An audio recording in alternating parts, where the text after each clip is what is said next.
Okay guys, so I have white marble. I'm trying to get the brown spots out.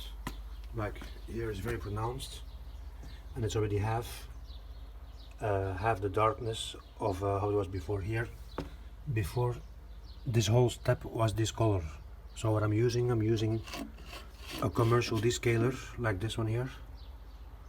But what works the best is just sandpaper. So I just pour that stuff on there, and with sandpaper, look, you will see.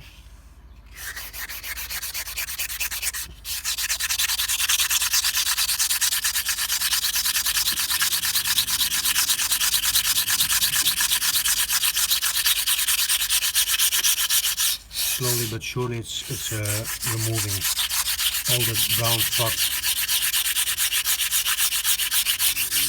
Like I was saying, this entire corner was brown like that, so it takes a little bit patience. And a descaler, if you don't have a descaler, you can use vinegar or a lemon for the acid, but it will take longer. This is more powerful. Okay, thanks for watching.